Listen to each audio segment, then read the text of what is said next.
Savalia ile malama Se mamanu oile ala Ile otoe mamao Walata lata lava Taunu ulea ikanana Savalia ile malama Se mamanu oile ala Ile otoe mamao Walata lata lava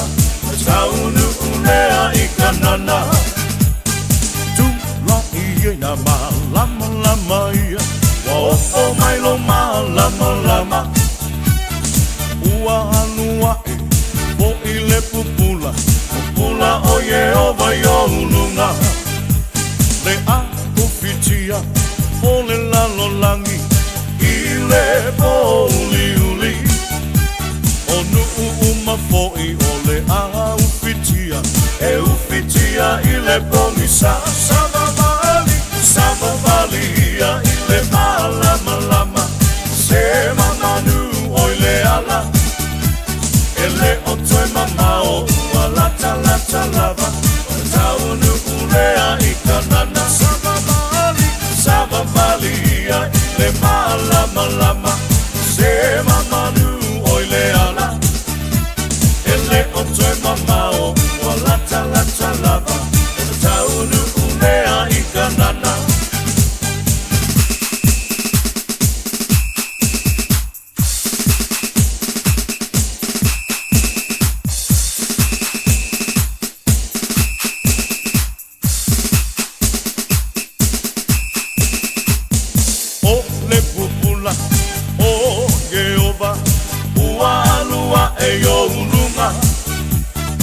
Sea e te toe whaatali ai Tula i nei loa masavali O unsoe awa le whaatamala Wai a te oile malama O se watalia lona malama Ia whatu sulu atu i tangata Savavali ia i le malama Se mamanu oile ala Ele otoe mamao Walata lata lava Taunu ulea ikanana Savavali ia ile malama Se mamanu oile ala Ele otoe mamao Walata lata lava Taunu ulea ikanana Savavali ia ile malama Se mamanu oile ala Ele otoe mamao Walata lata lava Taunu ulea ikanana Ele otoe mamao Walata lata lava Taunu ulea ikanana Ele otoe mamao Walata lata lava Taunu ulea ikanana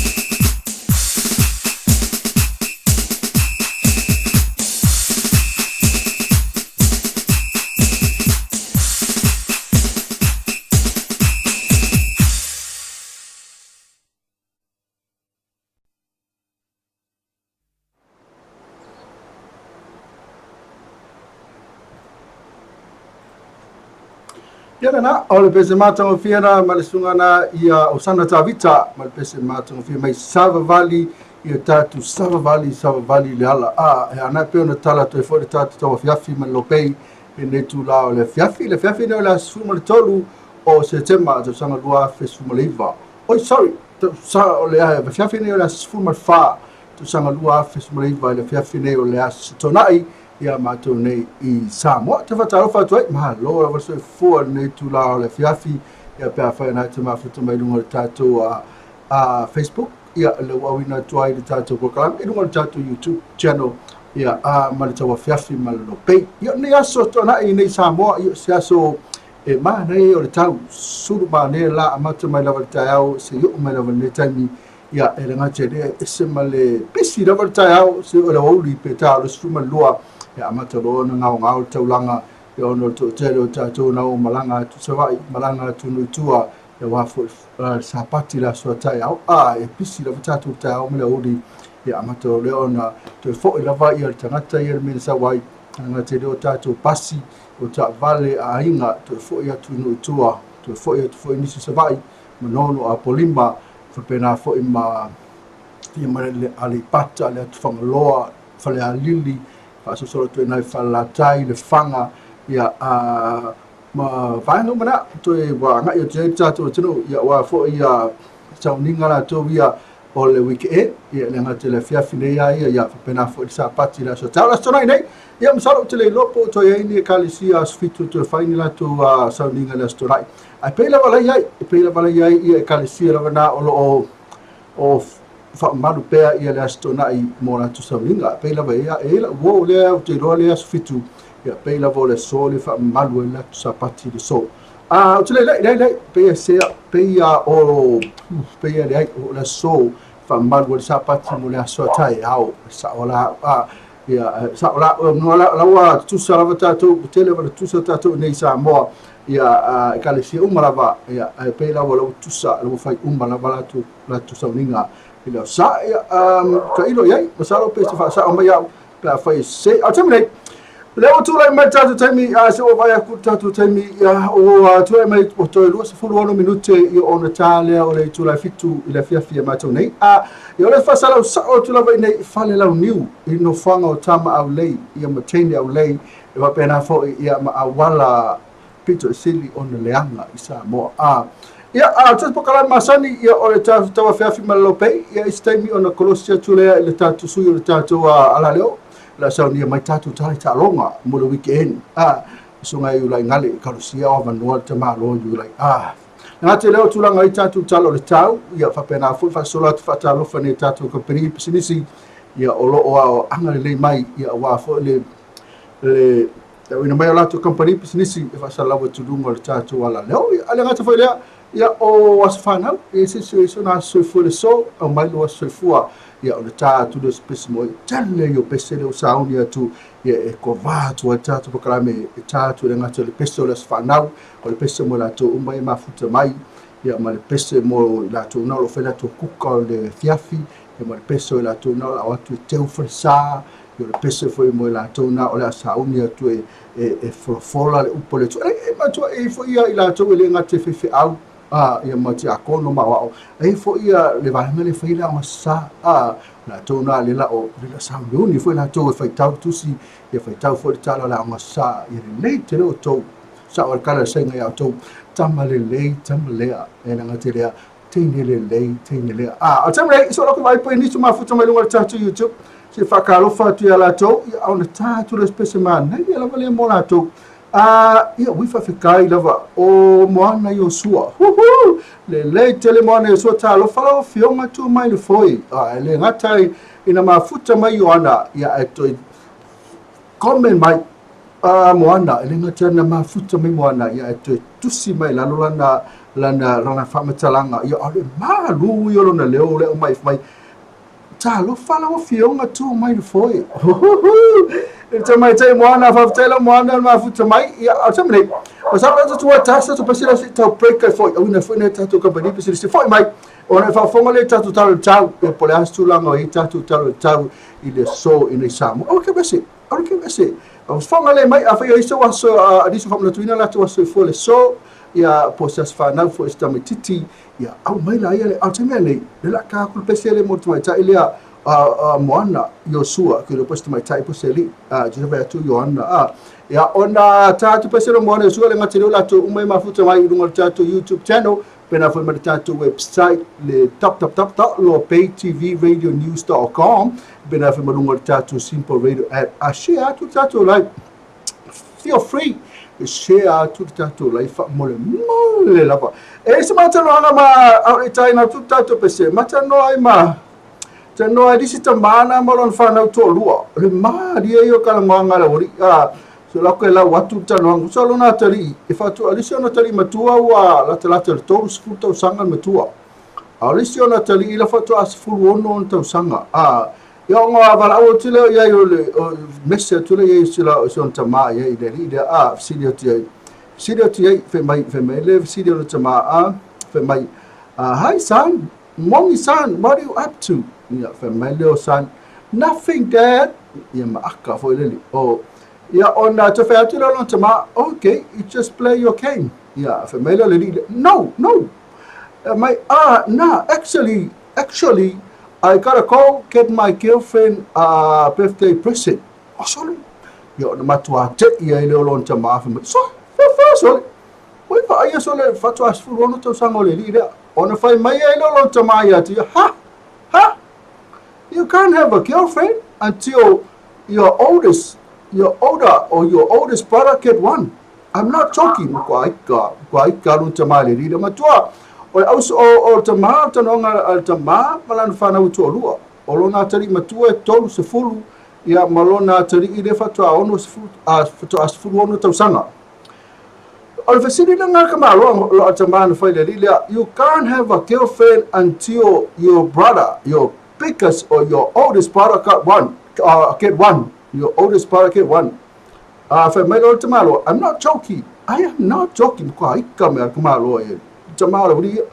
Yeah, I can find my lady like it. That means I'll never have one then. Oh, yeah, vola. Find my kala like it is for sanga. That means I'll never have one then. O wika fa ya kusole io kwa sad al kala le di es fu no tau sanga nga fa lo ta mai lo no uso matua le e to se fu tau sanga fisia ko lo kama you can't have a girlfriend until your oldest brother get one wait kama I'm not joking I can kali mane ri le mai kali mano kali le fu no tau sanga that mean I will never have one then. You are so sad. So, yeah, all the time na you sa uli kama kikira sulu no tau sanga. Ole wa tolu sulu tau sanga le dia. Le ya sana taini. Ya ale was fu ono ya, ale wa failan taini. Ale fa ya tu lon tama. Awani fa sa taini se lo mai mo se taini lo uso matua. Ya ale wa tali mereka mikikira. Mo winga na le ya la sa okay. Winga ma kwa ya la sa okay.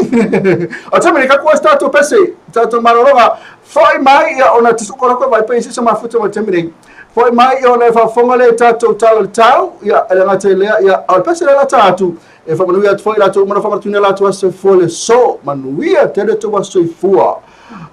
manuia foi to was fa now kids the mighty manuia to was fa now ya fa fitai le ma futu mai mo ne sua ia va ya fia va ya baby like we can fight. Alright, can fight. Tamri, ya kwa tal pesira tatu mwana Yosua alangatolea olato umbalo mafuta mai ya malato umbalo bana fa matunya la to was fole so manuia tele to was so fua. When you coach for our kids.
na te whamariana o le pea o pese mata o fia na ia pei ona ia o le pese na o le original a o le pese o pese na punia la vaa I tai wa lia ia masalo ele vaenga na o toe fo winda me tato pese na pe ona fa rongo ti ai ia na pe ona fe mai I tai wa le ma to sui ma le ta pese fa rekei o le pese na ia o le pese al o pese na ale punia la vaa ina o tole me tato taimi I wa to se full 5 minute ona talia o le tu la efetu o taimi nei ia so la ko mai tatu talo tau po le astu la mai tatu talo tau I le so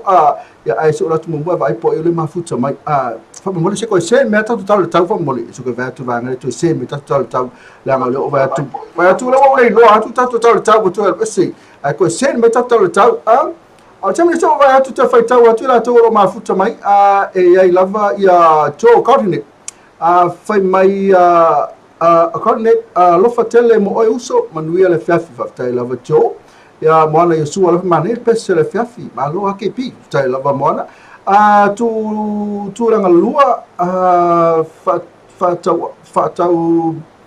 tu ranga lua fa tau ma ngai ale musika o le fiafi ma ngai kiuke ala usunga ma lo le fiafi tai lava tu ranga lua ya le mafuta mai tu ranga le sa ia sola misalo ia tu ranga le sa ia sola I mo a onga tu ranga lua ya le la fa ingo ai tama ta ile tu langa lua wa fa ingo ta tu o ngai primary school ya sola o tu langa lua primary school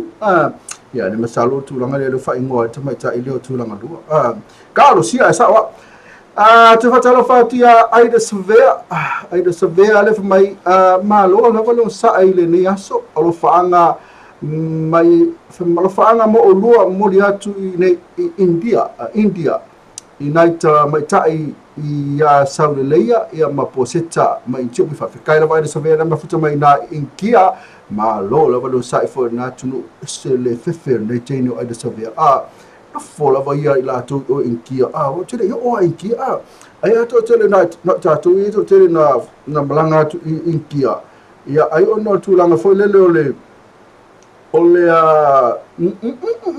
o meu fa o feeling o meu fo mai o vai fo mai o inkia le ave tatu atunu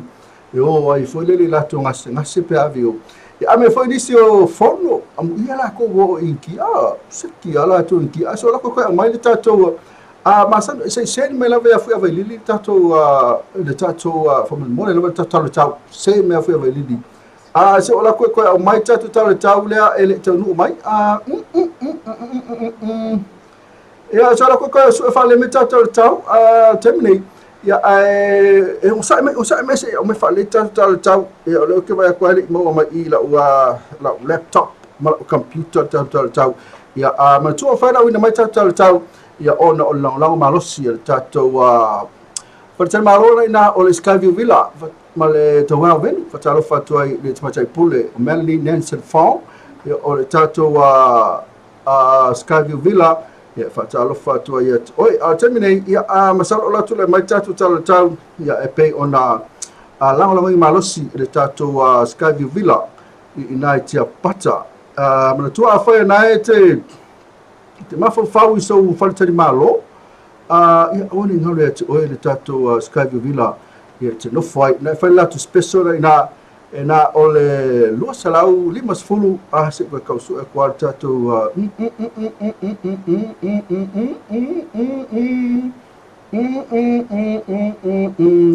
kausu e kwase sai ma ama tu fa na te mafu fau te malanga mai Samoa ia ai te mafu fau su se falte malo te no fai mafu fau no Skyview Villa na lu walwa type Skyview Villa ia oso mai lo lunga e tilo lo ia ai kango lo fai me lau poki na le ngate na la to the well venue ia o le na lo ia le to the well venue ia mo lo futasi le ngate lo fa ponga ia mo asfa na ma na ia na fa tama le tanu mai tatu tau e pe ona fa talia tu yai talo mo Samoa I le so me pona nei me le aso tau mo vai ngo Samoa fa mawina le official le tau I le Julai afo le lima I le afiafi nei astona is fulfa o Setema lua fe sumriva wingo le tau o hawa savili o matau po savili mai sae nga I le vai tu elau savili mai matu sae o lo futi ai pesa mo fatasi ai au mana I timu iniso taimi mo o polu ia le tau le o polu le sau vaenga o po nei a sa so fua so lua so lulu stofias fraile matu sifo falfa pia manono yo aso umana le vea tuai wako le sa ta yao aso fua so lua so lulu stofias fraile o kala ka ko ale so I matu sifo falfa pia manono e o fitia se vaenga le langi e ao mana timu po peitai e le lewing o le tau ia nga mahaya o le a le lewing o le tau se vanga na ai nai timu o le a matele ina langi le tau mai ai nai timu ma inisi o vaenga o le ai nai timu o le ai nai le uto kapa o le ai nai timu na o le ai nai savili o le ai nai timu peitai e le lewing o le tau ia le na ma ngai o le tau na o le tau fa pia manono vai ngana la ko fa tau ya pia manono le tela o po na ye tatu tau na o li tatu tau vai ngala sa te isifo sa te isifo ale pata sa fata si umu le fanga mo le vai ngala e o inisio time mana timu e yai yo wo ya na oba fe mai e o inisio time mana timu yai mo sa vai e o tatu tau sa vai vaenga po nei aso ngafua so lua so lulu stofia sfraile sae matu isa sae sale longa sa le aula ai e fitia se vaenga le langi e au mana timu po pe tai e le wingo tau ia na ma nei ole ale le wingo tau se i vanga na ai nei timu ole a materi na langi le tau mai ai nei timu ma ni so vaenga ole ai nai timu ole ai nai timu savini ole ai nai timu peitai ele lewing o tau lisi vai ngale matu sifo vawa sau fale lupo e ufitia se vai ngol langi ao sau te palauri lata ine yafu e awa ini so tau mana timu ai ole isi tala o tau ole ama watu le tulas fu lua ele tai ao atai au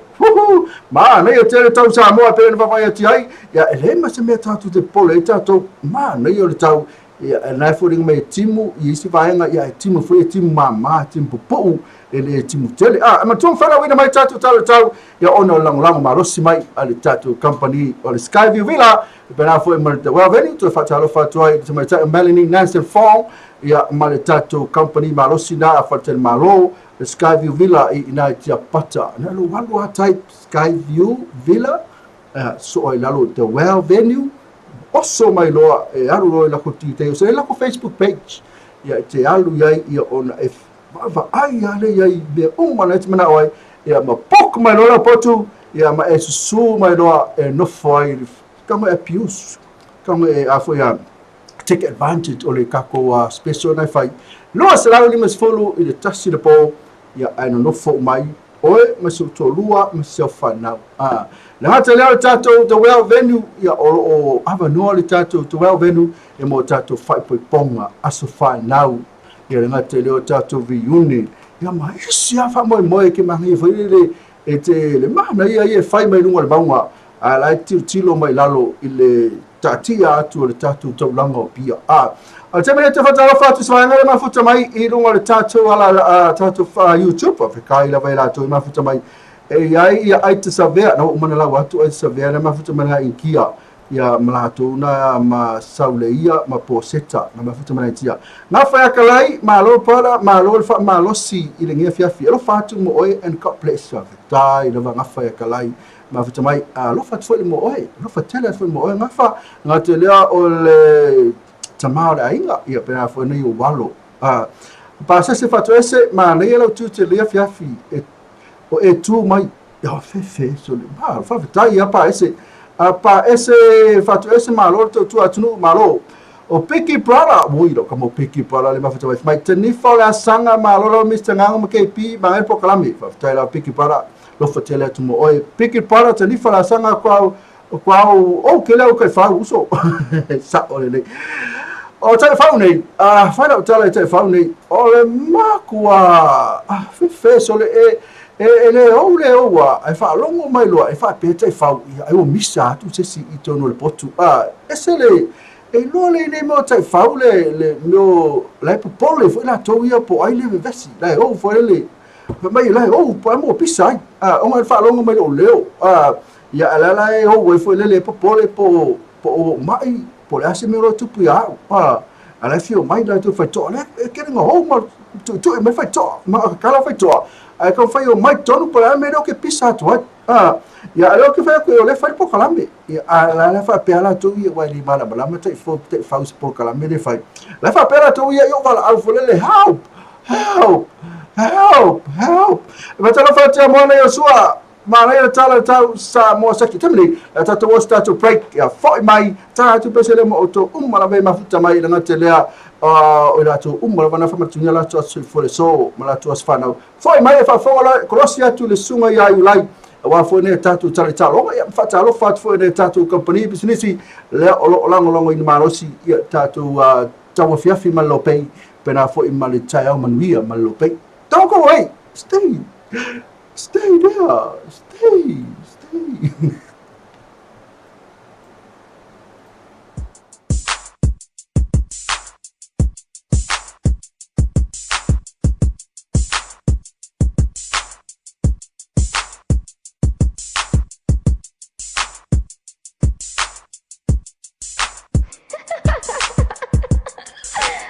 Check this out. Now walk it out. Now walk it out. Now walk it out. Now walk it out. Now walk it out. Now walk it out. DJ Montana Trap. Now walk it out. DJ Now walk it out. We at it again, baby. North side walk it out. Here we go. Now walk it out. Now walk it out. Now walk it out. Now walk it out. Now walk it out. Now walk it out. Now walk it out. Now walk it out. Now west side walk it out. South side walk it out. East side walk it out. North side walk it out.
DJ. DJ.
Ia, e te whatalo whātu nei taimi o le whiawhi ia kalusia o lo e whiawhia, kalusia, paua na lo talusia o whaamaleina o whinangalo i stautua whātau waa le tātu taua whiawhi ma lo pei, ni whiawhi tāra pokalami masani o taua whiawhi ma lo pei, masalo lela watu e lava tātou e asonga fua e la Toonai,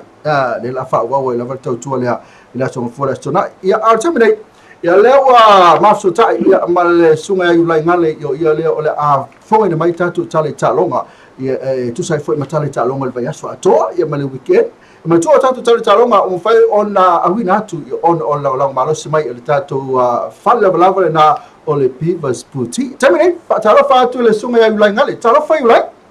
balo la ba se kua kua vaidili ia le ngata voi lea ia le fai la mortu ia no ia le ngang le fa talo fa mar fa malo atu ia i wo ma pa la ma ia se tu re ia le tv tera lasi ia be se foi ia on radio talaje patai ia le pe re to tua ia ve pa ko ga ia aso bale aso ia si bayar pa ko ga o se pa ko ko de ta se sala i talo ga ia mo le pa i mo de to i ba iaso to mo atu ta se sala wa ta la ni lo bayar ko bi pa to do la ko piliki to do sola o tonga na se rugby league forward ya de se ai le a por le set out o le pila pa ia una mai le sa de mo pa ia una u le liki tonga le mate ba tonga de lia Christian Wood o lo ta de ni poti ya te de ina risi no la tonga for players que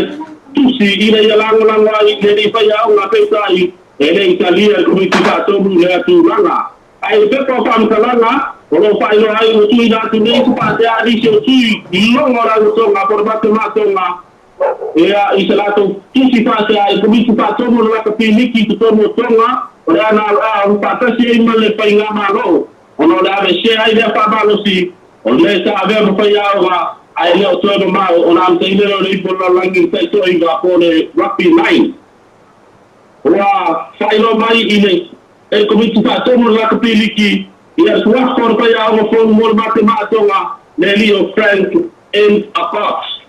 ya misio tato sala a te pena mo ta misanga ni por la langi o pa ilo mayer por pato mo ni na kapi ale la langi por mo rugby ia tu ira tu ile suah ko se tasio to manu man Samoa le foi sa ave ma ka peteni da ngora tinu i te sanga walu le fiona ya pa ni tele pita patia lo pa for that to pay over Milai is the top of the World Rugby Hall of Fame for no fala ia ila tu ia oe a tanto uo po e logo va po ia conta longo le na kapi mai to ono i suo po longo fa maulina ora fa pena no fa mani ile tu langa ya ti ai ia ni riti mo ko ni sila o chikai kono o ya pani o Frank Henry ni sila ia fatasi ia manisi o mai le atu o you play yes o ran cut o astu ran dot ia o Africa in Salte ia pe ko yo pa bani inai ia la fiona ia to ar sai te tua ia ko tu da tu men sulafa ia to mu o le American Hall of Fame ola susata ora so da tita sia irman Samoa fatasi ai Marka mai ta ia mpasa sa moi di tomo ya pani le biona ya fala ba au perina Jacqueline Sila tuala ulei isana ke singa fa bitoi se presio au fa tai le meito who can preschool i to tomo o i waki i to tomo ya pani wai waki to i waki ya wa ona fa ya pani nei o fa penal tani malo ile awala tunu mo le ipo le lalorangi e pa au le tu pa sama ta ile o pa ma ndia mai ta ba ile ta sang o women's rugby championship e sa ile ai se au la malu ile ko ta mi sang ta au le ile pia la tunu ma ai la nei au ile ile o mai ta mai ya nei fata o te no le aba o le au ta de mia pa pe ai to i mai au le tio alla o mali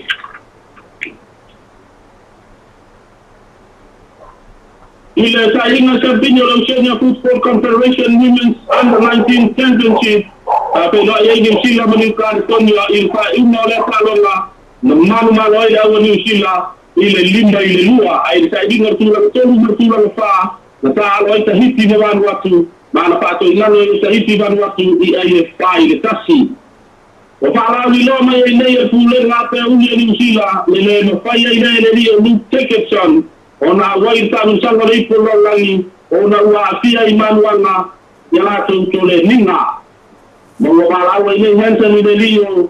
pen on frisho ina ya wa ya ti ta pe na fai lo flex a o le fai no wa ta lo mo le po le langi o ya te tickets ani tonu ya Portugal o pinga ni sila tonu ya pani e fata de gaso e te malanga i foi tonu ni sila i lona ainga e a mali no panga lo fa pe na no fa mau tu ai e ora fa ura na ta to tala i ta longa e o fa i tu fa sia ya mau na to wala fa fo mai ono le lang malo si bai e a al fa o fu ana le i piva sputi i te na fu a masale ufi te mo son fa po ga ya so fu ga ya so mo hua e a fa i se ngado le te mari fa fo ga ya sa to tu a suatu malu pue no tingalo e tanto e lava sabor tu fai tamba malu e pale tonu mateleo o se leo to o fa tava ai mo te nei manu tere tu fai o de yaso ala ya tu fai o de ba yaso ma ia ta pa ya ta ya te paso tu ya ai rai a ta tele ia fa ma vai fa ta mo mo ya tu fa ta to news tele talong ta tonu foi na e tu to ngi o sunga ya ono tulanga fo ile marfi atemene se ka fisida tu lava ulai le tulanga le ai le sunga ya pali pida pita fatelo fa ona kalongo atu na wa na o le so na e lela fatino ai le fa moi ya mantu fo le sunga ya pali o le maliu ya ale fo tuma tau atu ya le na on tamala kapi fo na fo ia I ma gram henry la to wi o le coach lo winga le hall of fame le fa pena ni tama fo le la kapi ele ve ai ma ila to sa coach ya pe su la na lo sa u le mi poti de la su ba ku aba la sa ma we ta to kala I kalo la yo lo ta u ai man tu fo ro do kwanga le ele fa tito mo ila to ko ia o so I fuerte de lo kwanga le ya tu da tu ya ta e o ila to o lo fa pe na ona tanga tai lunga ko tanga foi ta ko ya pa tai ko ya o le wa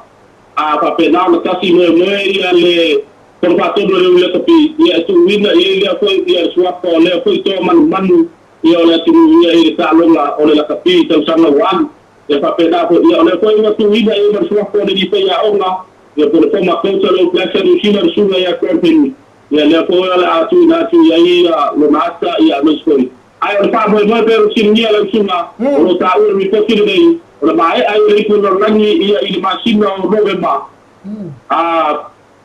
o le ala fa ye sa vinga pa to le ya ile fa ilo mai o le na le hall of fame ya la pa pena na tu na tu fa ilo ata o lo mo ina to o pa pena so I ko te le pe o le Richie Makoa ya do so I va e ya mai la tu ya pani ma Africa sete ya me la ke ko ma ka ka le wa tau ki tau fa le wa tu le ro la te le mai u pray ya o le mai ai ri ko la ya le la fa ye sa vi fa to ya I le ho fa ke ma sin ya la suna fa si o ka ke ya ku nga uru krei nga wa ya ona tu ya fa le ke le no ke fa le la lo tele la kapi ale ya lo tatu tunu e primely ma ya manisi fo ya walo I to vaenga ya mato tele la vela to ya alumni FFI o la watu lisi ale fa nga ko nga yele ko ale ya o tele ilo ye pe na la fa wato sa mo tele ilo ya ila wodiya anga fa pe o le to ko fa ye sa ki ko la to re tu e le so ko la fi na ya mo ya tele primely ma ya wa se sa si ko to na ta ilo na pista le pe ya ro si le fi na la nya to ya o pu e ma ta ti ya o tau sila fia ya mantole o maliule sunga ya pali ya o tau sila fia la ni so la o e fai masui o pali I vole le la tu te tau au ina foi na fai longa tau loa mo si dia la suma fia ba o te minde le ta u e ko tira o te pa taranga le sa bo ta ta longa ya o le na ala wi lo ai la ba le for fa to la fia la ni ko le wo rapi e swa po ila to ya o le o filia ko ta si mo ye pa una le for fa to Bring la kapi ina ia pa pe na la to ni ko ila to e ave ya ia le pa lo ka ta lo ia ma pa ta u ko ia ale ko iba e no ta lo mai lo mai ia le ati ai so pa le ole alo i go le tunu ia le tuna ia pa di tele pida pe ele o to ia ni so tato au o ma nu ane tai a te mina tau nu ai na ia pani le to isi tala mai o ma nu anisi o le tato au ia le te mina tu fa ti si tato tale talo ele ele ia va se mi poti lo mai ai fa pe o isi so manu a to na ai ale au le o placer usila le o ale mo fa le di le o Jacobson yeah jadi dia sa pilih ile tulang ko ile le stomet por do la ono ya le wa pa manu ile ile tau out te midero man no si man wi o mala o man samo ya pa na le ba ko ile le samo ta tu tale talo ya la tu asesina le male por sula o ya por le mata ko ile ko mata ya pala ba ya le sa le la tu asesina fa ta si man samo ya ise ta si ave fa ta ile no fanga le ta di malo ia po le ia ta tu al dia bon pa bo ni ko no malo fa tela wa yurai ya masalo yo le choice facility no manino ma ya facility sa to watu e to fa manino ma tatu sinu tu sai ma tatu tali talo ai malu ya tela weekend malu ya sa party la so tayao tatu to fe lo ila so fo ya to fa pongo tatu tali tao ai fa to fa mo le tami ia papena foi ta papena eu fai pe na pau no fomala ko ya belili ya mas foi banetele ya fai no tuto se ta to tu ya mas era gota to pa na ile na to samone ya o pela sta por de que pelo balu mai te to na manga de ya no pe ya mo le atu ya mo la lo pa ya ta to ta lo na banetele sa pa ta ya pa so ko ya fa se fo ya alena yo le tato suina le tato wala le sunga na ya yu lai ngale na sa fonga ina mai tatu tali talonga ia ko ma nei o tali talonga le tala fia na fo iwa ele ngata ni ya me so to le sa mo e fo stala fia le sunga ya teve tu ia po le fionga fo ia to le tai ko ngalo fe ta ngom tai to le tai le fionga to le tai teve tu ia na fo ila tu fo ia Hall of Fame National Boxing Hall of Fame la lang ala fo to mo fo di stala fia le pe ona fa fonga mai ya le fo to e fo di statu walo tatu no le sunga ya pali Peter Fat ya e wi lava ino wo fight langi fo la mo le so ya na la va e pe o fishing to wai fishing to wai o me ale tatu World Rugby tawan fa vavi ya na tele ya masalo istembe luma ya o masalo fo e to la via tu kale no e po le Samoa mo le o tono le tatu Hall of Fame e se mai o peleki Samoa lo ta alo peleki ya ai to si e istembe luma ya to e fo tatu sui o le ya le tatu Hall of Fame le ngata la kapi fa pena fo ile tsa sta longa lava le volley o le soka ia o le kirikiki ia o le fusu ia le fusu o le wa ia male tatu la kapi ai ko e ala o sta longa na ia le sta longa na o le pi fo lo ia o sta longa ia lo ia tatu sui le tatu tunu le Hall of Fame o le pi ina ia o le fusu anga ia a male la kapi tasto ale tele ese tal mio tato masalo ia o le sisi aso sta sanga po sisi aso i masalo o le si talonga masalo la to so ale le lakapi ia amal fusu Joseph Pakalista ngata i lope ki wa ia i Hall of Fame ia fa pena fo ia ma prime lima mais fo ia wori ia e mai le lakapi ia ai masalo si talonga te lo ia tawla tala va o le talonga le sisi ngame mafa salo is taimi ona halu foi lo tatu asui o tatu tunu le talonga na sisi me fa tamle la ka ko ka ko break foi mai ia ona fa talo fa tu le ne tatu company business ia e le ma futa mai ia e fa lo atu foi le fa kai foi mo nga luenga sa foi ni me so ato le onanga e lo tatu tunu ala ka ko pesele mo la to mo ma futa mai e mo ana yo sua mai fa tai ulai mo talonga fa tu mo oi Bena fo ia Piki Prada tani fo la sanga lo fatu mo Mr. MKP laka yo kai fa lo fa ku Mr. Mangingo le lau Mangingo le yaku ngai pango fa lo fatu Piki Prada le ngate na yo o si o i fo ngo i fo po le si le fionga ai fo ia mal faltua pe fo iso na faltua sunga le pikipala nga te le fatalo fat foi ile tato maliu mai le fionga tanu vasa ia male tato o fanga renga atola vale maliu mai i nai fonga ngongo ia fatalo fat foi ia pa sese fat wese i mana to manga fa kalai ia aita severe ia tulanga lua o Joe Coordinate ia moana Yosua ia pena foi ma pa ese fatu ese le ma futa mai ese so misi tau ke si lalo ki wa ika sesi a tau fa pe fa ai mai na vo le ku ngoa mo come to ali ka mai no ngoa to mai do fa fingena e do se kale siena sa lu ali si va nga lunga sa o lunga va nga usula to pese ala mo fa fingena lo le ya lunga o le ngola fa finge ngoia sangele Chanel ke wa tu wa ngale lunga usula to pesele ka le tumo le ho ya ku lunga vala au me sangele mai sanele Chanel sa lunga I usua tu tanto pese voi vale osso lunga monge sanele Chanel fio Chanel mai they call my name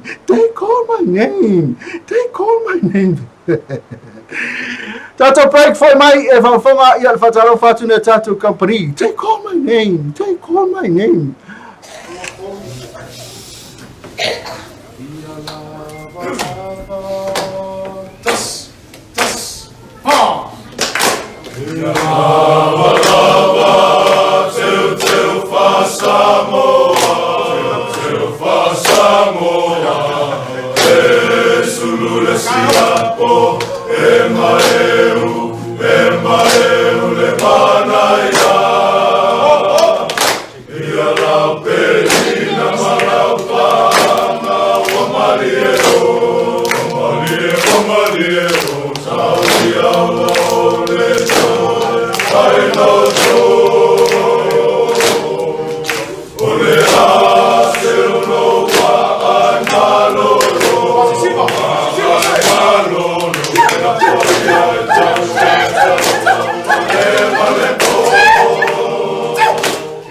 Single-use plastic water bottles are a big waste problem in Samoa and for our planet.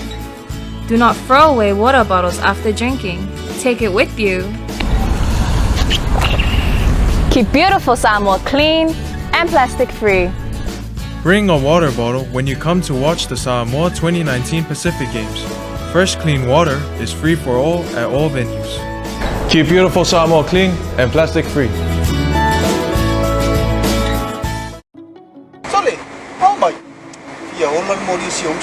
Okay,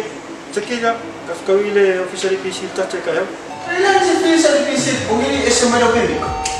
Saya lako ni masuke kung ngayon wala ko sama. Ang fa-fair peni ka. Ay mo lang for sure. Nung ako la po extra kung fa ulo fa. O ingon sa ulo, para sila kung ilo officially PC ka fa ulo fa. Sa ulo. Ikaw yan ang 50 lane lang kasi.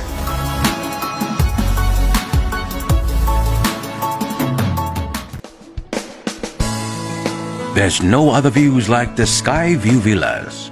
Perfectly located in mountains, 800 meters above sea level, these beautiful self-contained villas have the perfect balance of resort and island living. We are surrounded by beautiful lush gardens and panoramic views of Apia and the Pacific Ocean. And still a short drive to the city. Meet our friendly and professional staff who are waiting to make your stay better than your last. So what are you waiting for? Island getaway can't get any better when you're staying with Skyview Villa.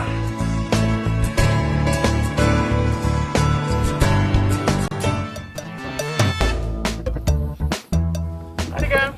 What's up? Aloha. What's that? Crikey, can I have a taste, mate? You know, muli.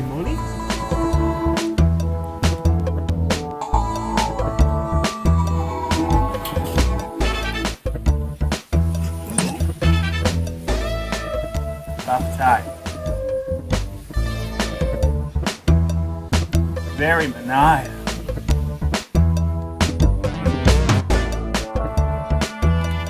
Hey, come on down. Kafangu apa mbod? Uma.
Ia na sa whanga mai le tātou musika mātonga whiena ia mai le awhapesena awhe mai down the Waisingano, down the river flow. Mātonga whiena pese ia tarusia olo e whiawhia wha mai tātou musika tā tata pese ia lue mai wa te le loa ia pe te ua lusi e tua ia nisi fo ia wako sisi vaenga o tōru pauna la tō ia pe ono pauna kini loa pe te ua lue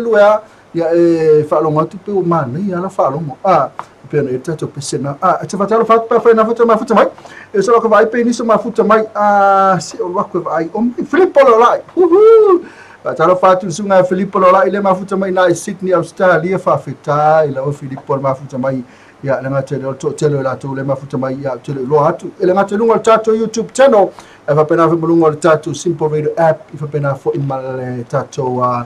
website le www.loabaytvradionews.com fua fia ia ngalo type le www.loabaytvradionews.com oso mai lo mala website ia ona alu lo le pule oi po feo le ea ma le TV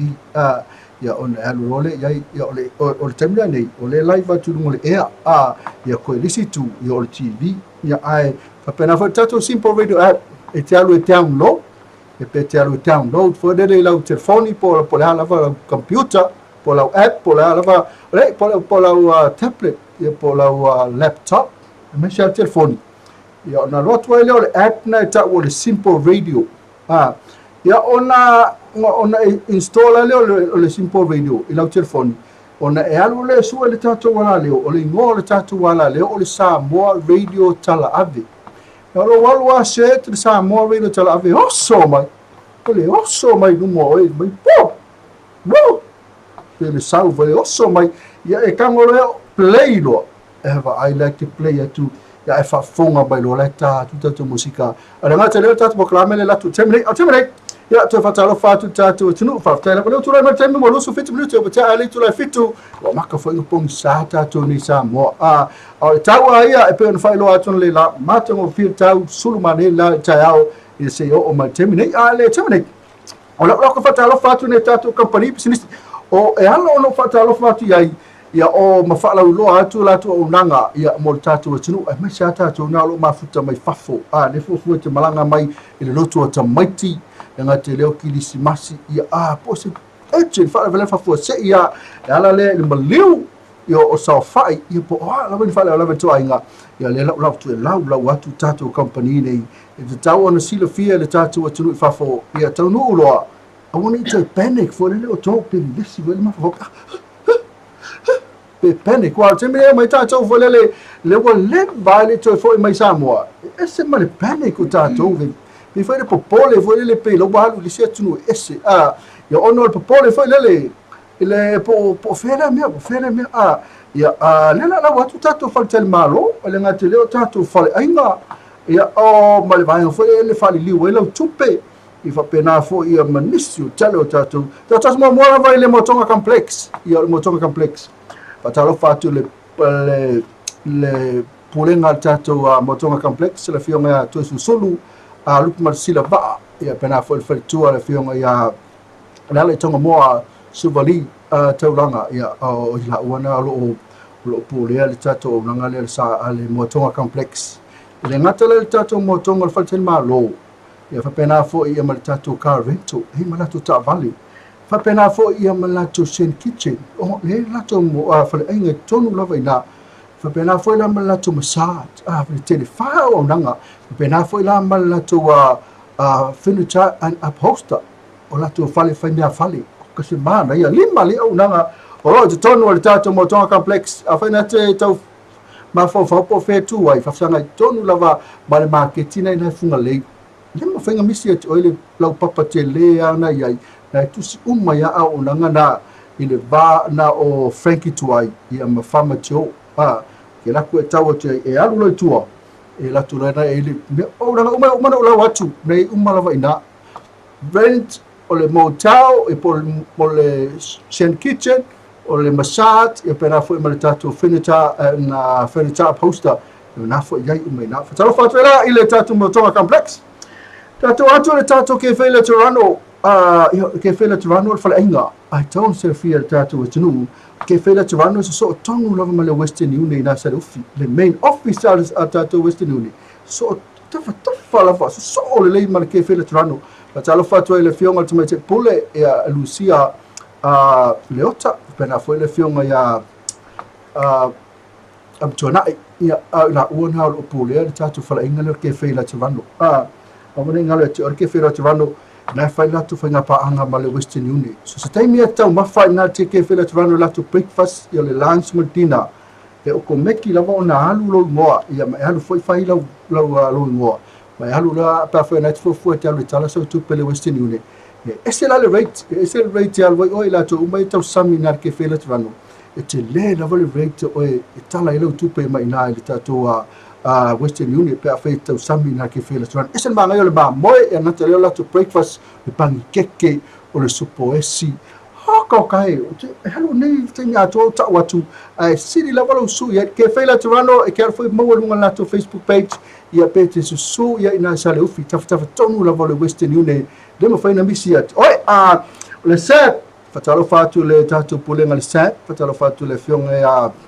to fila fiti pe na fila fionga amua ia mali tamai ta ila lelea o asomua fatalo fatu ya ti la to ko kai ma ia yo le set pe a fena to fo te le fatu mai so TV ia makeup electronic makeup book ia le ngate le so se mea a me se lava la to la na to fo so ia ina oscar kai se no fonga fia la fonga renga ale tatu sap na ina to fo pe na fo ma vai tele ia a malista to la o sale longa la to la na American Samoa pe na fo la to la ina inusila fatala fatu le sap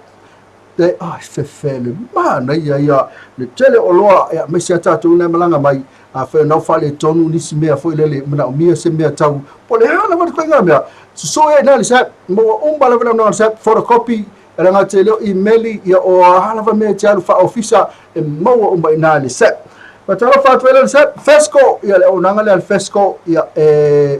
tele ngo wa fesco ia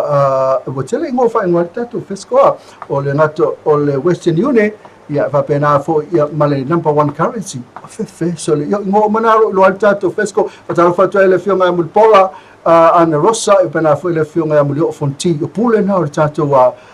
Western Union ia o le Western Union o le fave ia to tele yo la to la sa mo everywhere so se me lava ia na tala la to la il mleva le so chaya o le Western Union e fatalo fatela nanga tatu Western Union man tua a fete mana o ia vave na mo tu pero to mamalo tina i nei ia lafo ma le Western Union pe ono fa atu ma ta no ma islo mtua na ia o ma ko ai kalo mtua ia ono tuai me lan tupe ia lan fa mai ana fa pe le Western Union ia kai le fanga mo le tupe le fanga walu kwa e ma tu silo mtua sa mai tua pero que o foi lo fa na eu pego su ele me tá me ele tupe o fe ko ele kama le Western Union a kama le Western Union leva o fale ele termine ia vai le para me ero fa tu me le Western Union ia sa o le lo swafa o wala fa ni se se ele a se me ia swafa tangata la forma tupe o le swafa tangata le receiving le tupe ia sa o le Fatalo fatu ela tatu Western Union ma lo le tu Skyview Villas e pe ono lango mai ma si tatu tau ia le ngate leo te wawen fatalo fatu le fionga ya Melanie Nancy Fong ia malana tautua ai se le mana ia ina tia pata ano faila tu special na e fai mai lua se lauli mesifulu ia atua fao tau nofo ai misalona la vea e fai mal breakfast ia ina li tatu tia pata ma tua fai netma fai se fai ponga so aso fa now i le vitamine ki disimasi ma tau sang fau i po le vitamine nei pouco lo fa ponga semana ia a fa una tma fa ponga fa lo fa tolu piano foi lo fa a fa na sa wa lo fa fia lo fa fia foi ponga wa lo fa na mama to divorce ia fa lo ponga lo fa mo divorce le lo divorce o te tonu e ele anga no fanga ne fa e sidi ai le suyo me fai i le tatu ta well venue fai na wa fa alu fa tolu fa ia si le fai i le te well venue masalo le ngata lo ina le to silia tu lava fai na la alu fa tasi fai fo i le tatu the well venue mo tino ale tu alu so fa lua but al fa tu te mata mani nasa fong e mal tatu Skyview Villa e bena fo mal tatu the well venue Wilex products o kokoloa ma nonu tasi dia esele create esele fai esele male sunga songa o tatu tinu ila le sunga le fionga tangalo Wilson bena fo emotionalo ya Nathan Wilson ya ela le fatino ina ya pole no sia o tatu kokoloa i po suka laki na te vai le suo le nonu ma no ya le kokoloa suka laki a fa na te ma fa kausui foi se suisi me avese me lo avese fa das fa na o seu tolo ko se o que o free sui la ka fai sui ta fai te malanga mai ka fai sui la au le ve suka laki ma sani a ve ko loa da tatou ko loa da sa mo pe a ve sana sua le nonu a ve sa ko loa ma na ia ki fai atu no le aso mo no ai le ko loa mana ai le si o fai ko mai pe falo me fai le ke pe ia aingo le chips pe a fai we fi ai ki ai lo le si chips le kasi ko kamo ko mai le pe falo no se wa makango addictive for le ai wa fi ai ke mi jalo fa le wireless products ko loa ile fi nga tang lo bena for in Nathan Wilson Samoa Tourism Authority ia o le tatu STA ia o lato ia o tong fai foi le fa to sina mai ia ila to le fafo e tunu fafo ele ngate i Samoa ia o palangi ia bena fo ia saina in kia o si foi atunu tangata o se tunu i sia mangi i kalia ia o kolea i se tunu foi le tafafao ia Argentina ia o le au perkangia na e tamo fai lava sia i se tatou STA e tamo fai foi le au mai tangata o le tūlanga o tamo fai le STA o le tamo fai le wha matango whir tatou atunu e fai po kalami foi le o mai tangata whao lai ho e wha talo whātua i lai le whionga le pole whamtua inu ia alanga tu foi leo le sunga sua ia o le tatou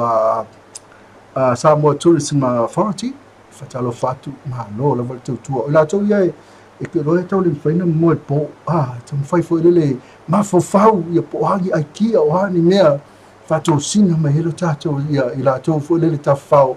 e wata mau ainga o tātou wa tau tele ale le ngal wenga vaenga si ia o masalo la tau tele foi la tau a fio mai ia ma tawhau tātou tunu ia ma tele foi se lenia tātou tunu ia le whatau wai o la whatau le ili whatau le niu ia whatau foi le esi ia whatau le whaipula ia me o malova e ngati le whaongata valley rent ia whaonga foi le motel ia alu atu ai rai lea e halu le matawhanga foi le beach ia halu foi le tongi na lan tupe whatau mea ai tangata mea o mana o la sa mai ma tatu tru ia mamanu ia elo tatu tamau ainga le tatu tru whatau la fionga le pule ma lo lava nga lue le neto sanga na fo ma tu te wila ia le sai fa moi salo to tele la tu na sam langa mai tasi foi na o tasi foi na o event o se mea foi leo leo mai tawina lava tangata uma tau sanga uma ia e o mai e ta fa mai ma salo lo nga o ma fa foi le fionga le pule po la foi si foi event e se mai te wila ina io mai foi istangata tau sanga to ele fa pena o no Setema le ma fa fai foi si mea ia Februari ia pena foi lea o ke topa ia ris foi masino tau sanga ina ito tele petangata ia fio mai tatu tino piva sporti o la tobia o langolangi malosi tatu tale talonga pena e whafonga nei le sunga ia iulai ngale fatalo fatu te Mateo Maria Pivas ia wale tau whae loa foi te Mateo Maria ia lo nalo ia Sonia Pivas le ma sa misa mo tau sanga le matunei ele uma ia ai o le tale nia i o le ainga le au Pivas ia le ngati i le mele o tisai ia le ngati le o suino lava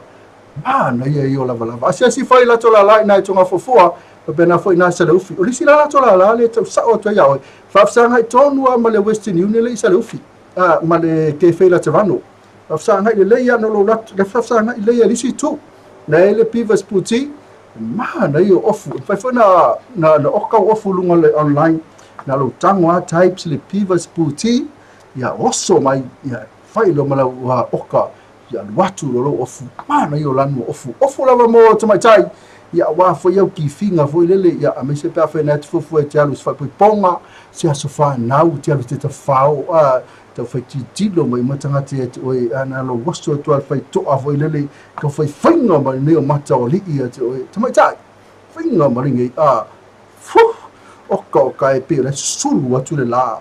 pe mo toi sulu mai la il fai to te mi se vale toi ele mana na yo lanu ofo al Pivas puti ma to al Pivas puti ia ma la to onanga ia ina salufi ia tonga fofo Tato Ako Group, ia o le vaenga sia, ia o le Ako Group lo lango i marosi tato news. Ma tua wana ngalo, tato news ia la so mai. E umalona fai atu whatalo fai tato company, ia o na so mai lo tato news. Ako Group, le tato falinsinia, Ako Group, ia e foi lato website, ia lo walu fai atai ple Ako Group, ARCO,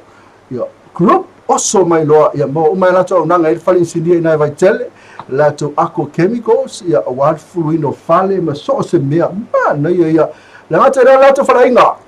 la ngata le ma na ina savalalo tu tonu so la mala onga fole la savalalo private school St Mary's na savalalo ia sauna kiki la ta vale ia e mo wa le faina misi to oil ngo tele ma na restaurant kole ma na yo na falainga ia o te fai atu e alu falainga na a fai natu fo te malanga mai e silo su e falainga i ta watu le ngata ke fai la te wano ale manai e silo ho iai e o iai e na te tonu la ia tala le fai atu na yo le a falai ia o le maukengi mamoe ia o le mamoe o le siu pipi o le ma ia ke la ele a fai la tene mana o la toa ila to me aile luma luma lato la display luma yo o kale so me ai lato minu ma na ia o le me so fia talo il falainga na ia fa ia wasiasi fo ia o le ma na yo musika ma tu te sina me ton fia tanga tu musika fala ngapa ele ngata la lo to sami i me ai faltino ia ai ke to sami fo i me ai fala ngama lato musika pese lotu ia ke fo i me na ia pe wa ako mo oi ni ngate fale na fale tino ke sa ro pe wa e complete lava we e sa o kala dis malonga fu fonga me ako makwa e me ako lava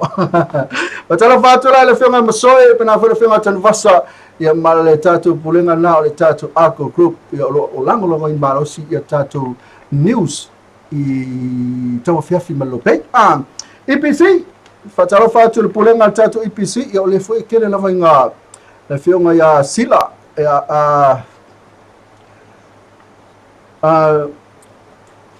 le fionga ia sila le wanga le tau sila ia ia mal pule na le o le tatu EPC ia le watu misi ilengo swafa na le fionga le pule tatu EPC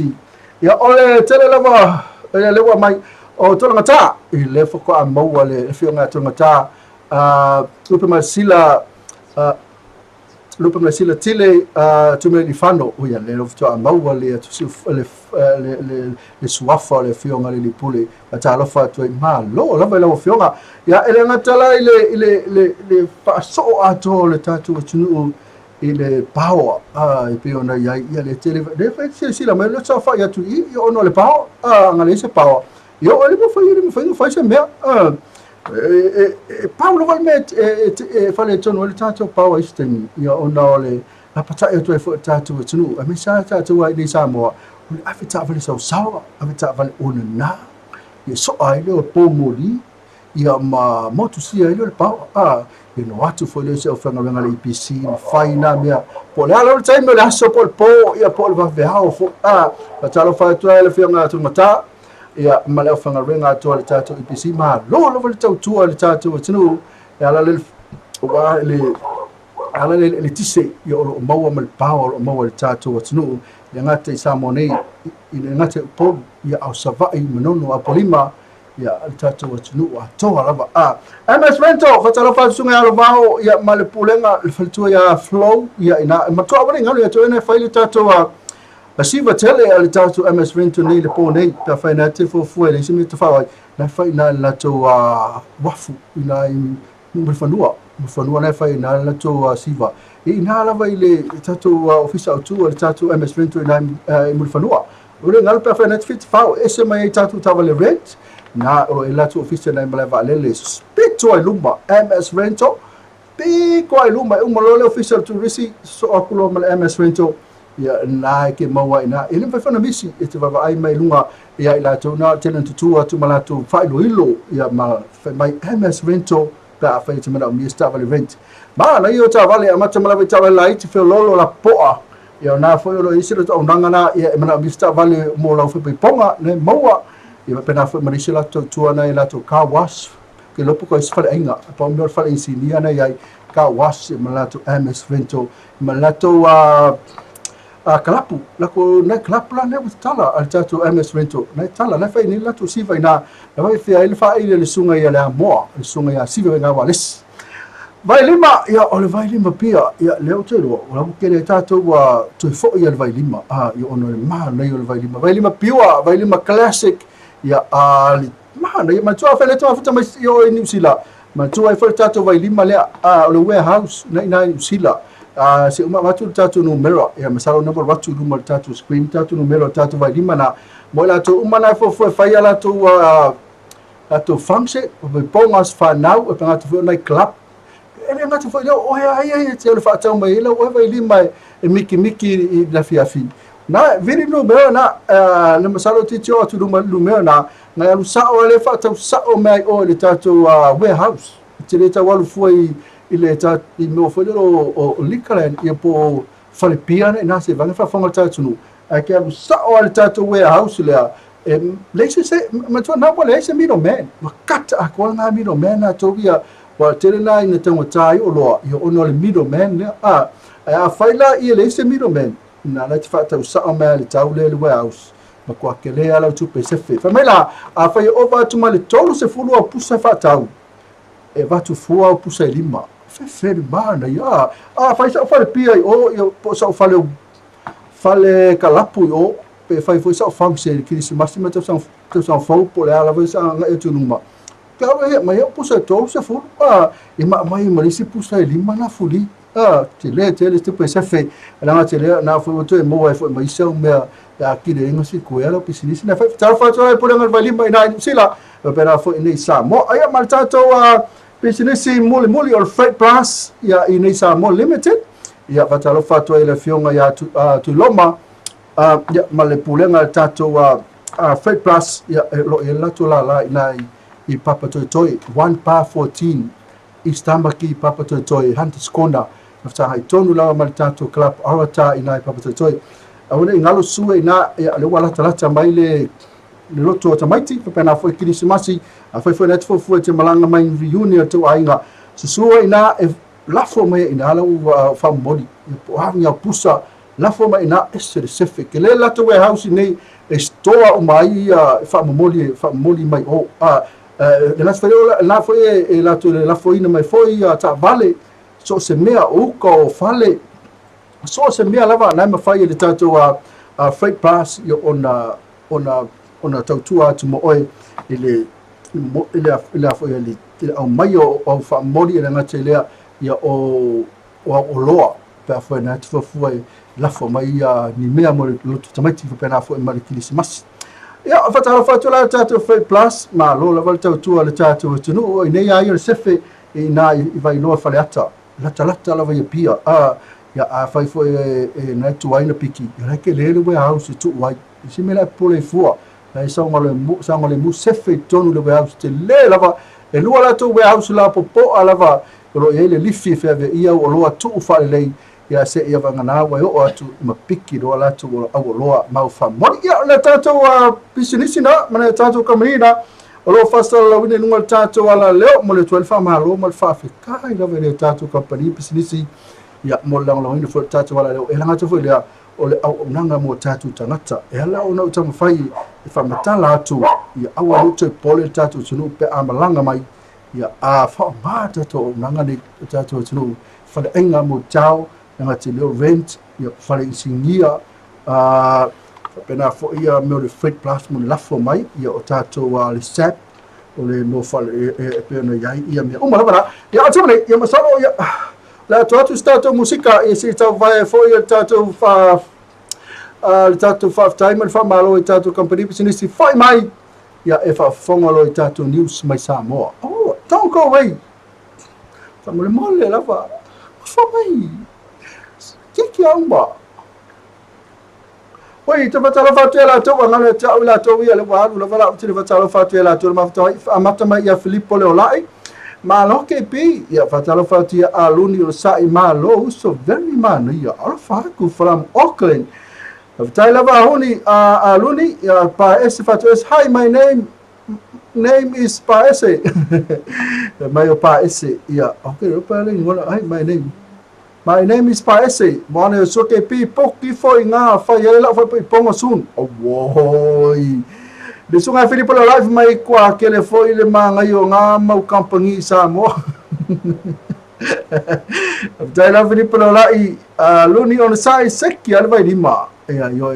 Filipo la live mai seki ame uma tamai. Fa ve kai la vai la to uma le o akome mai ia mai la to uma la vai ro mafuta mai. Fa fe kai lava fa fe kai fa fe tai. O tamai tatu musika fa mai e fa fongo le tatu news mai Samoa. Toko wai.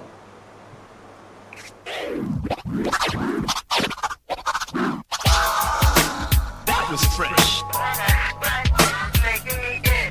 Marie, tangifa, tafai pati te fa, ai, sita tai, wana ilole fi ai mua o.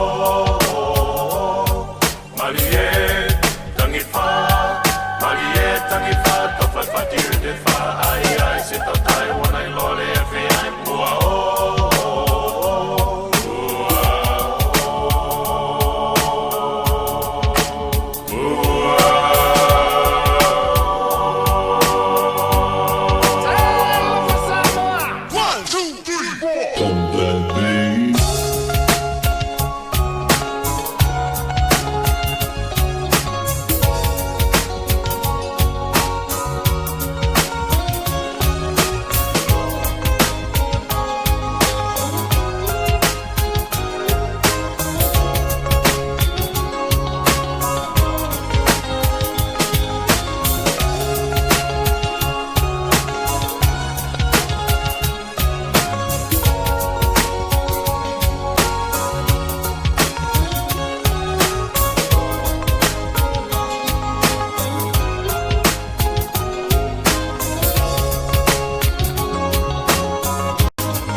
Appreciated are the BG's melodies. Excuse me, representing for the 70s.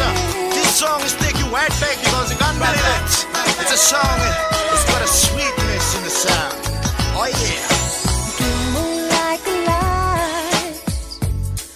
when he held on tight,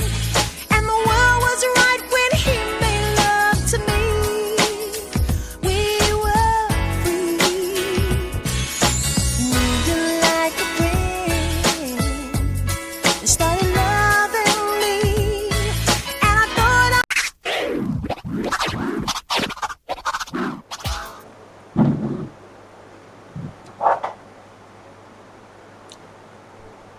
Tala falava malo lava le sai fomu via si tātou atunu. Malo fo le falau man via si tātou atunu. Ia, ai si mai al whaafonga, stasi nei o whaapoponga o tātou tala mai Samoa. Mo le nei asa Toonai, le asa se fulu ma le whao Setema, lua afe se fulu ma le iwa. A wina atue ala i lango sua malosi, o le company, a le Arco Group, le Arco Motor Mechanic, ai baisi ai foi, o le Arco Chemicals, Whapena ma le Manai Restaurant. Usi mai al whaafonga.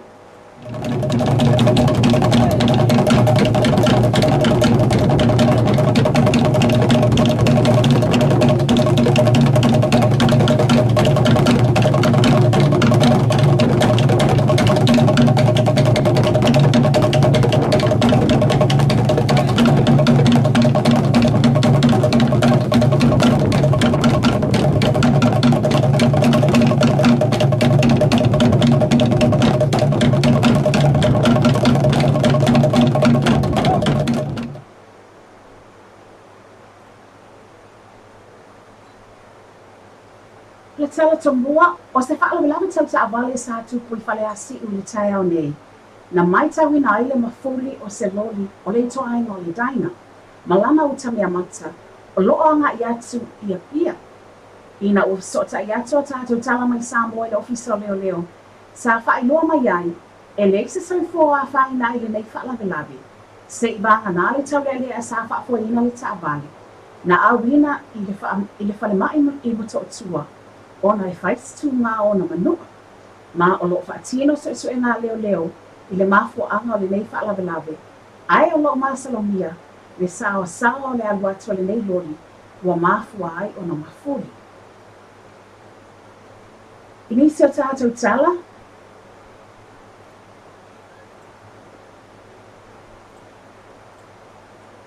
o se pepa o whaamatalanga o lo whaailoa mai ai le whaamalo lo ai mai lātou tawhinga. O mi whaamasino sini e se to atolu, mai le whaamasinonga o whanua masuafa. O I lātou nei o le sa avea masui peres tēnei o le whaamasinonga o whanua masuafa. Se vea li I pānapa vee, la vea si o si Hazelman, se tasi o whaamasino sinia, whaatasi ai mananai polonga Ioane. O lo ta ua mai, ua whaamalo lo nei whaamasino sinia mai o lātou tawhinga, a o tā via le whaatino ina o se suenga a se komiti whaapitua. O le anafa ma le ilo ina, o se whaaiunga mai le whaamasinonga o whanua masuafa, sa loto iai nei ali I whaamasino sinia. Sa atu e tā mawhai atu e tātou tala mai Samoa ina ia maua sa whatota inga ma le sunga le ofisa sili, o le matanga luenga o whaamasinonga, mo li ei maa ai, e tusai o le whaaiunga, ua mafu ai na whaamaloloa nei ali I whaamasino sinia, mai o lātou tawhinga.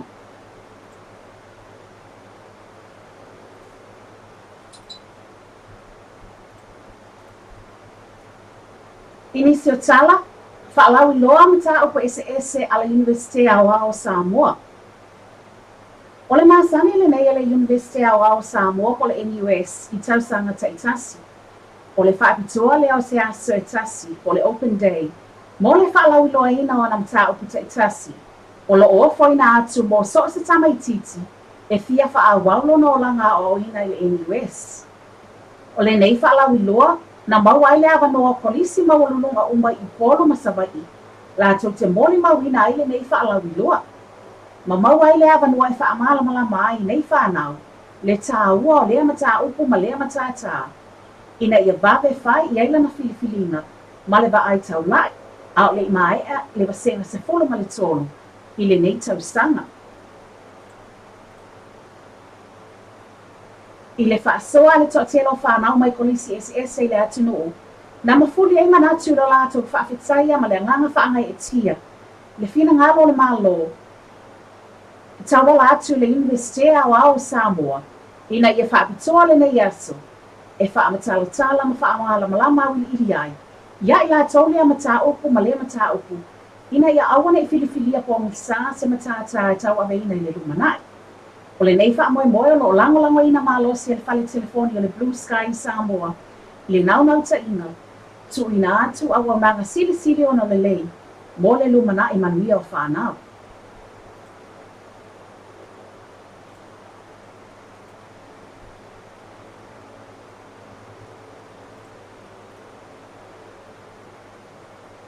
E pei ona tuina atu i le tātou tala mai Samoa i le asa tofi i wamwhai atu.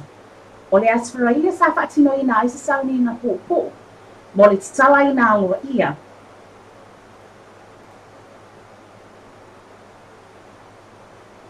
O nisi o mea alofa o taua au ina i le Universite au Otago i New Zealand. Mo whale mai o malawa i Samoa nei. O loo iai whale whainifo. E balu nino fua whaapitoa po orthodontic chairs. Mō tonga whitinga whaafo mai nifo. O nisi nei o vaenga o le saunoanga au tua le awhionga le palemia. Susunga ia tuila e balu persori ai Dr. Sailele Maria le ngoi. E tusai le nei fua i mātanga o fie. Mo le au nanga tau tonga whitinga. Mo le whale whainifo. I so o se mauta ngase i Samoa.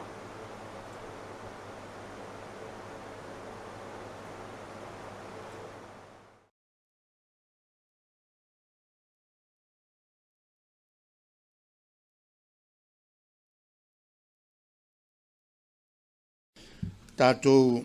pot whaatasi mai le nei tai au fau. Se o tātou mōre mawina,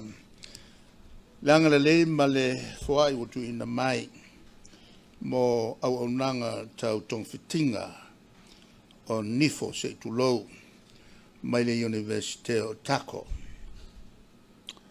O le nei au nanga, ua teletaimi o whaamani e ina pēr, I mea lofa whamatu mai e tātou paanga mai whafo of soson mai I la tina e o soifua maloloina o tātou tangata. E pe ona iai le whaalapo tonga o soifua maloloina o lalangi pol klame sosoani al malo Japani whapea foi a tātou paanga tō tino pe o malo New Zealand ma Australia. O le angalele mai o le Universite le nei o Tako. E pe on tātou mōri mawina e nei aso no fōa whaapitoa nei e valu. E te whaalue ai ia ma e whai mai le si fō mai saina me tau ni fō no suru ia no tinga ni fō le si amalanga. Whai mai whaamanga tele ia no whaamanga lo leo o wheke ilo me il matunga ngana. Mai le fo mai saina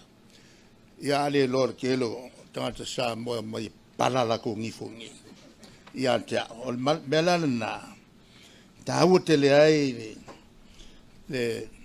tong fitinga foi en fone e te matua e sa o e matua ta otole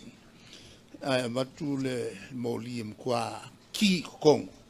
fia kilo po ame pala o ame ko pea e kau ka fai ia mangi mea kau nga koe whakumu ina ia maua pēo nifo ai te le yo in wala o mai le tua ia ua whailo mai o neino fōa e whatino inai tong whitinga whapitoa tau nifo e pe o le wha o nifo o whanau ua pipio o le aunga man wha moe ia whesosani ina ia whatu mau le au le malo losi ma le ato toa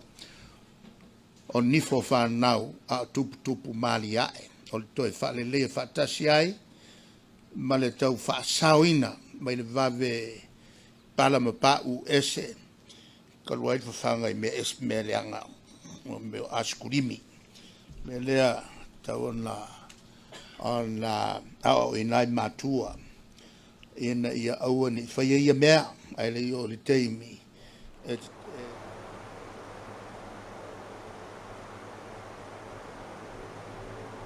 Le ana whaia na e maua le atoanga o le tātou watale nā, pe ana iai le Samoanga, a le awhionga le ali pale mia i lunga o le tātou YouTube channel, a le LOABAY. Ia, inisi tala.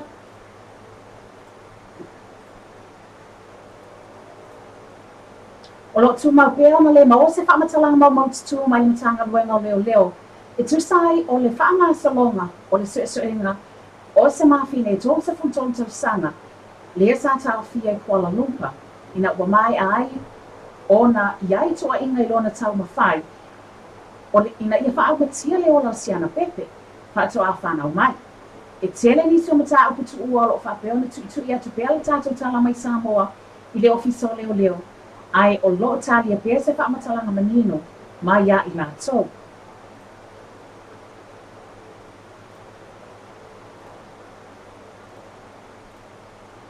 Le tātou tala whaaiu, o le asa wharaile,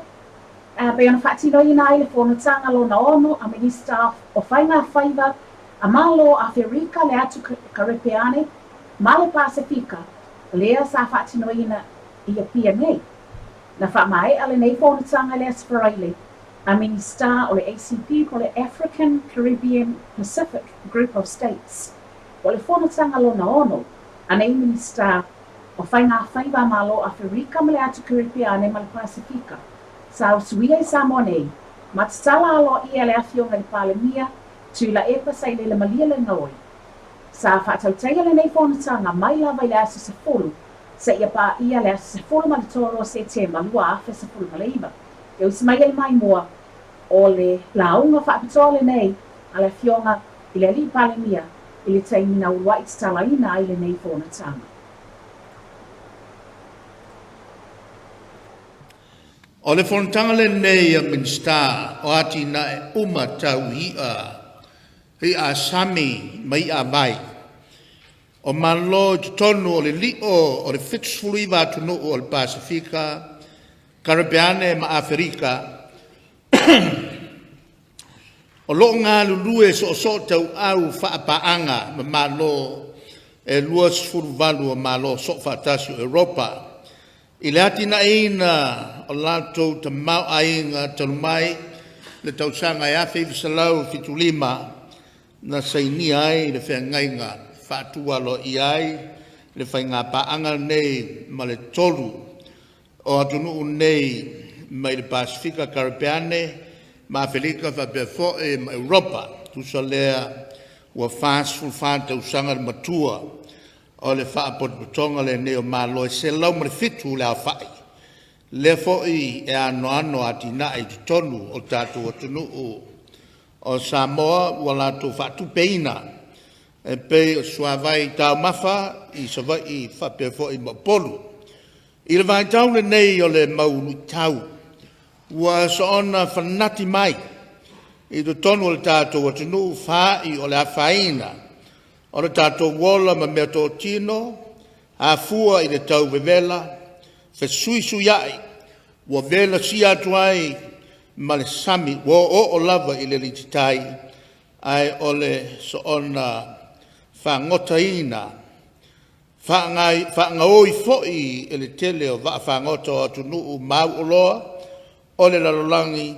e o lato whangota e leini lai sene, e au ai ona whale, e Minister o tunu uma o loo i te tono le li o le Pasifika Karipeane ma Afrika le nei ala oa o lo tātou whanangolango iai mo le ati na e manui o tātou o tunu. E awai on tātou tau whaingaru rue so tau au ia wala ese mo le puinga ona o le lima whaatasi e whaingo fia ma taungo fia ai o na au sia wha moenga le lei nei lo le tau walo to tasi o le pau o te mai atunu lava ia i uane ua tātou tau whai male le mo matuai ma mo mali atuai ma whingota o le sami o le whatamala o tō mamana manuia tele lau tō whaontanga soifua. O le fontanga le nei. O le tawalunga le nā tātou tala mai Samoa mo le so, le asa to'ana I se fulu ma le wha Setema, lua afe se fulu ma le iwa. Whaaftetea le lava le mafuta mai, whaaftetea le fo'i, I le tātou company malosi, a le Arco Group, pe ona iei le lātou Arco Chemicals, Arco Motor Mechanic, ia mai se fo'i, o le Mamai Restaurant. Mo le langa sua malosi o tātou tala mai Samoa, pe ona tuina atu le ni asu. Whaaftetea le lava le mafuta mai.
Life is too short.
Ata fifia la te fatalo fast for nei te mele fiafi I lo tātou tino ia a tolu sia ia o family ni lo finalo I tātou ni sina pe na fa fonga mai ai ia a mtu awani ngalo le tātou company malo sina le Arco Group Chemical Arco Group Mechanicals ia man Arco Group le tātou fa inga na mai ia le sa lango malo si tātou ni sina pe na fa fonga mai ma pese na le sa vai tu ai ia pese na fa mai lean on me o tau mai pese na sa tango tusi lava na pese ia fua lava I mo tupulanga telefou ia pela ona ia ina I tamaitaʻi ia o tatia I latou fanau ia ma latou pepe ia o le tulaga tonu ai na o le pese na ai ni o fafitauli tau atu tau ane tau ifo tau mai ia pena foi aʻu latou ia isi me ua o le maua tau atu sili lava le tau lava ia ona maua I le fesoasoani pena I le pese na na te foi leo ni so fanau ia ua mo le se fesoasoani ai e pe no to tele na to o mali liu le pulo la tu se fu mi sa no fe lo tu sa mo ina lo ni sila le to tele ama tu la ni sila il le va nga le o pulo la tu se fu le fai lo ina ai to tele la foi la tu o tu pulanga tama mtini va nga le o su valu su iva lu su fu su ono ia ono tele la fa tele o ma fa fita le tasi fa fita ele fa pe o ba tia o break up malana boyfriend por ana girlfriend foi se fa fitauli tonu la onga le puli pa fi la tu mo la tu matua e ma nisia menga ka ole depress o depress e pe foi le wa le fi tu a sola fi e pe o fa sa mo tonu na o fa palangi po fa sa mo o puna depress fa no noanga lo luto ele la no tango tu sil pese na e tamu fai falele ia vansele sona ia a mota maiti lina mi ta mai ta watu ta wifo ta fa fita u fata no fa fita uli ia awe te no fo na we te polonga mai we lava ina manu ma lo te apolo ya to ma to le o te apolo na fa fita uli no te apolo e tamu fai mai alu fai do mena fai ia fai a toi ia se soani ia ministro soani fa le mai fa no vai se for mai doctor e foi for mai soani e me ka o mental ia mafufau illness e po le vai o mafufau ia me fala au nai te inu ai ia ne toi ne foi le pe tu na soani e toi ia e toi e koe a foi toi back up mai ma e toi pi koe a foi toi fo ia le tulanga pe nei nomo koe nomo yo tata pasena to talo fa toi la vanga le mafuta mai ia hui ona sai sikia musika love na foi Filippo le la beautiful uso ma lo alfa o pe o tale after lava ia lo sunga Filippo la tas foi le pesse la lo tatu no sunga Filippo le la ia if sistemi o tatu lo sa pesse il vai asole tatu pokalambe la sunga fua ono lo ye mo le fa solo uma tata to pesse o le ata atu vai asole la sunga fua ia tatu musika uma mese lava ia paanga tatu wala leo au musika e le sunga Filippo le la ne na seki sa pesse ma nei lava tatu pokalambe la sunga fua tai au mana fiafi foi tai la Filippo la mafuta mai e Sydney Australia la foi la pese uma tatu tunu I tama mateni group ia so fa pese al tatu tunu al tama ia masalo wa mai I tatu mal tatu tunu mo le toel fa Afrika lava mo la to uma na mafuta mai mata mai lava ila matanga ni proklami CEO o lava ilo no fai e foi ni sina wo atu ia ono tulanga lava le tatu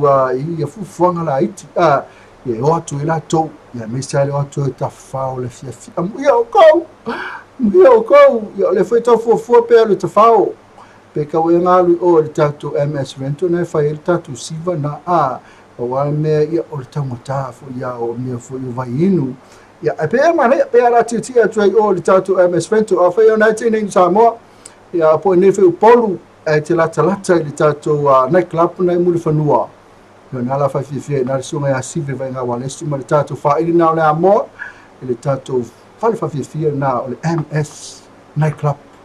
na I mul fanua pa ora se me a fa ile ai ia se mo ia no fole o fale e sa uni le fai taulo tu spa ia matalo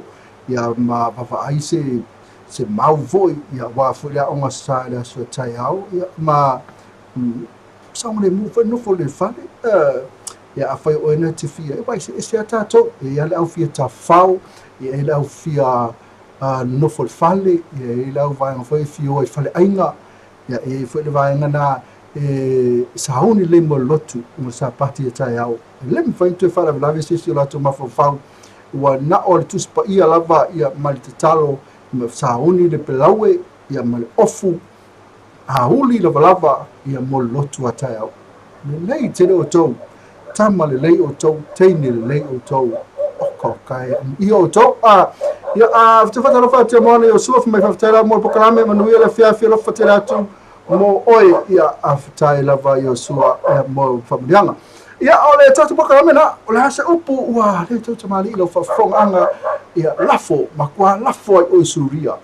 lafo o Iraq i le mea o fai e taua lafo o i no fanga fo i le o ni to ma fo fa sisi ia ai tatu sa vali luma tatu wo luma e fa ngalo umana mea lafo tatu wa pe a fai se upu lafo se me kwa lafo pa o i Amerika i le mea nalo ia le vanga na i vanga na ia fo ia afoia le hanga vai le hanga nai vanga le hanga nei na lafo ia pe lafo o ia Filippo dola nei awa lafo foi a Filippo dola ile le Filippo le mafuta mai o tala Filippo le mafuta mai faftela mo pokalame e manuia sa patu solo fatela faftela patamai ia mo na to le fai fala ngina na to sa tu fa te sia le saklamata o le fa ponga ia le so ia le vaenga fatu anu nofo fatu a fai poipo ma le vaenga walu fa lua fa tolu fa ile le vea yo to pese lea ma le vaenga fatu a fai poipo fatu a fa alu la tu fatasi e tatu e pese lea au to e fa lua e fa lua si ka fa lua ya le fa fatasi ma le fa lua le la tatu e pese lea al fa tolu ma le fa le se pese tatu moto mo fai asinga ofa kele mana tu awale ngalo afia fai so ponga ya mana tu ale tatu the well venue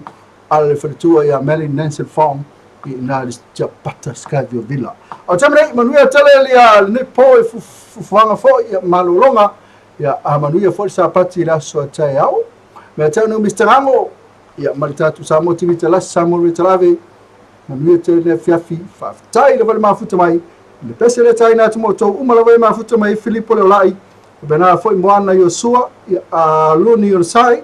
ia vanga umale ngafa ya kalai o pa ese fato ese yo svanga umale tu fatu picky product atani fola sanga fa so solo tu ai lunga is vanga umale vale tau jolo na ata saber aita saber ma ina inkia ya ma saulelia ma poseta ma inkia o tulanga lua fau ya ma to coordinate ya alwatu ila vanga umana la to umara vara ora ma futa mai ya mai malesi paese le ma futa mai fa la paese ya fa pena fu mena tu na ma futa mai te lo atu te lo vai ti ai tai la ma futa mai na ole tu ala vana si la tu o alwatu la tala le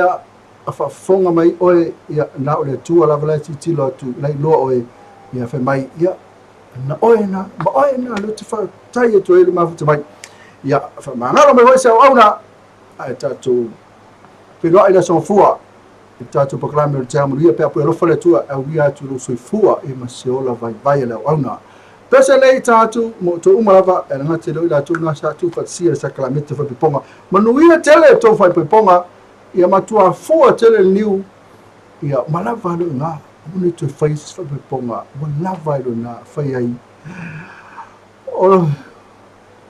ale o uma ia lo langa te fau o uma ia lo langa uma ia ngata i lo ngata ia to ia amana tele fafi to fa fa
folinga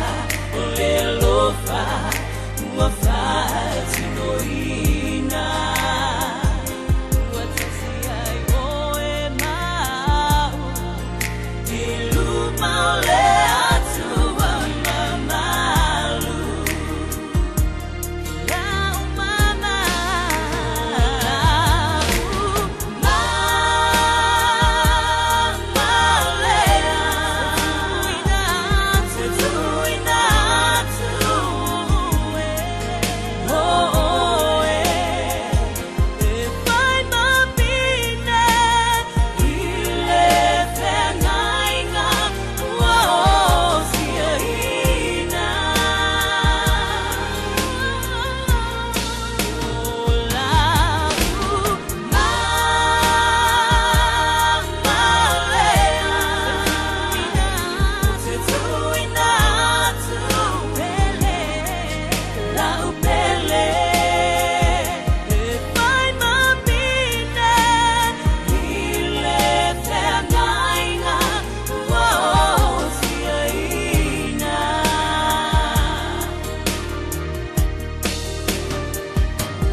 Not